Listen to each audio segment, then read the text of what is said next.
just for joy. These notes that sing with you, jumping under my fingertips. Hope to spread happiness through to you.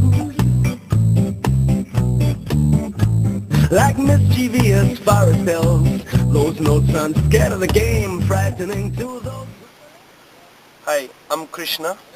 Welcome to Solitude Farm in Auroville, South India. We want to share with you our work in natural farming.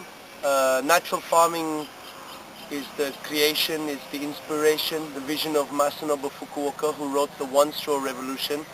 Natural farming is a gentle way of farming. It's a non-intrusive, minimum intervention way of farming that reflects nature's own processes.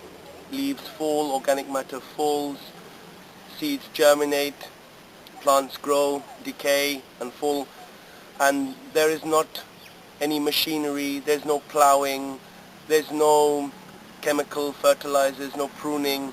It's all minimum intervention. So basically we want to show you how we're cultivating rice like this. These are all rice fields here. These fields will all flood in the season. And this is a bean called black velvet bean.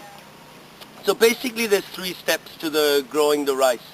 The first step is we'll throw seeds into the black velvet bean. Then we'll cut the black velvet bean.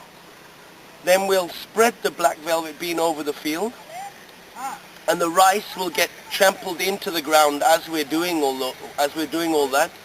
The rice will come up through the decaying mass, and that's the rice. Then the rice needs to be a little bit weeded, a little bit of thinning, but that's basically the system. So now we're going to actually show you step by step we'll show you what we're doing. So this is our rice seed from last year, and basically we put the rice into a bucket and we soak it overnight. So this will get soaked now in water, and then we'll sow it the next day into the field.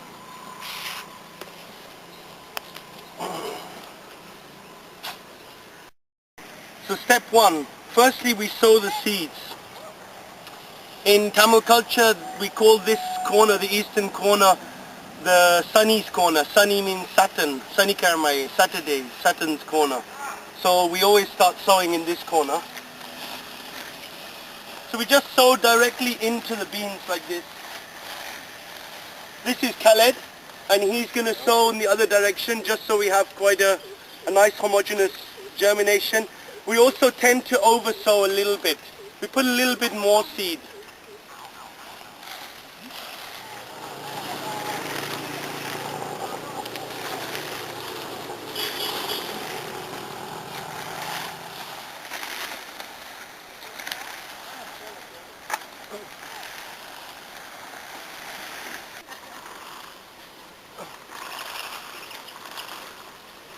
So there are different ways of approaching this. Fukuoka puts these seeds in clay pellets, and he has a completely different system where he sows his winter grain and his rice in the same time. So far that's not working out for us because of irregular rains. If this germinates in the summer with a crazy rain, and then we don't have water to irrigate it for the next 3 months and it's 45 degrees, then it's no point in having the seeds in pellets prior to the rainy season. So in this case, there's such a dense ground cover here. If you look into this ground cover, it's so dense. There aren't any, when the seed goes in here, and this gets covered, there's going to be no exposure for this rice seed to insects. That's another reason he puts it in clay balls. Sorry to not be so sequential with my information, but it's to protect the seed from getting eaten by birds and insects. But when this seed goes in here and all this is cut and laid on top, nothing can find that. And as we're cutting all this beans, I'll show you that in a minute, the rice seed actually gets trampled into the ground. So this black velvet bean was planted in the end of April. Basically Khaled did that, and he was sowing this, he sowed the black velvet bean, and then he made these trenches on the black velvet bean. And so it's about 6 months into the It's about 6 months now it's been growing in the field. Now what we do now is we have two people pulling it back, and the other people go underneath and cut the roots like this. So as it's being pulled back, the other people just cut the roots, and what happens is, like this, the seeds get trampled into the ground. You see, as we're working,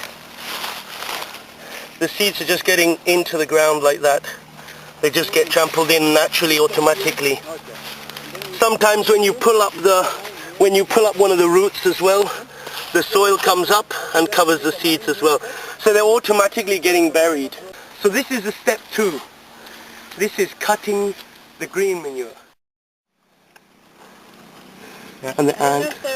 So you see, there's a lot of life in this soil. Now, it's full of life because it doesn't get plowed.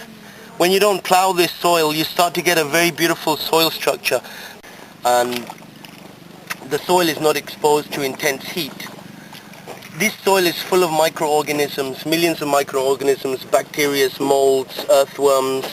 As you can see, loads of earthworms in here. You just keep picking them up. So actually the whole question of doing vermiculture and all of those sorts of things is completely irrelevant, because just by returning organic matter back to this soil and not ploughing it, the life is coming into this soil on its own. So this is the quality of our soil.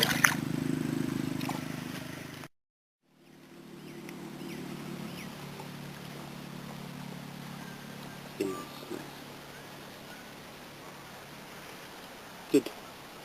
So there's a lot of advantages to doing this green manuring. It's an inherent, integral part of the natural farming. You can't do the natural farming without a green manure cover. Now there's various advantages of it. Within this system, of course, the main reason is it's returning organic matter back to the soil. When this organic matter is, well, when it's alive and when it's dead, it's cooling the soil. It's like if you've got an umbrella under the hot sun, it's giving a cover to the soil. As it's cooling the soil temperature, especially in the tropics, you're dropping the soil temperature by 1 or 2 degrees, and that gives the possibility of a lot more microorganismal activity, a lot more life, and it just basically helps the plants, you know. The roots of the black velvet bean, like this, look, if you see here, these are all going through the soil. And you see, just I pulled up that one root. 1, 2, immediately I see 3 earthworms. Let's see if you dig in here. There's another one. There's another one. There's another one. I'm sure if we just keep digging we'll find more. Let's see. Anyway, the aim is not to collect all the earthworms, but it's just to show you that, again, the need to do vermiculture and all these other actions that man thinks is so clever and very great. Of course they're great and they're very useful in certain stages of regeneration of soil, but essentially they're unnecessary. Still, as man thinks that he can do something better than nature, but actually all you have to do is return organic matter back to the soil and don't disturb the soil.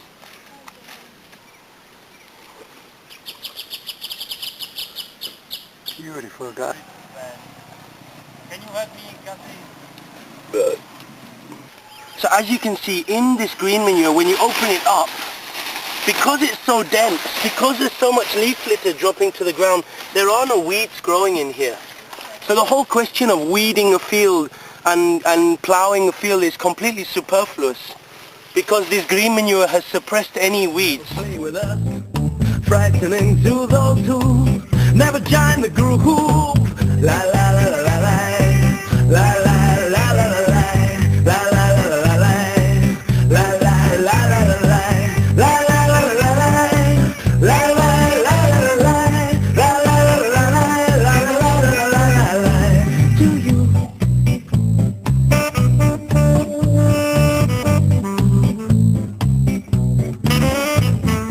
feel the grass, feel we laying in, see the earth beneath your feet.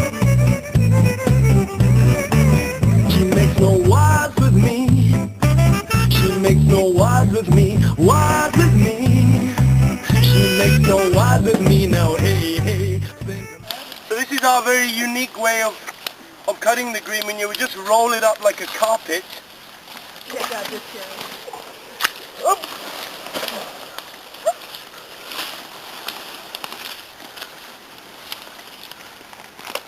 Again, you can see there's no weeds under this green manure.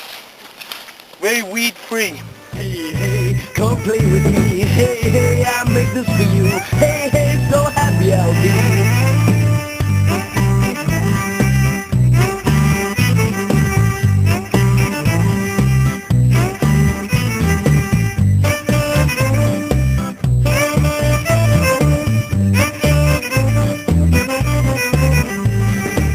Don't think too much, just dance. Just give all yourself to you.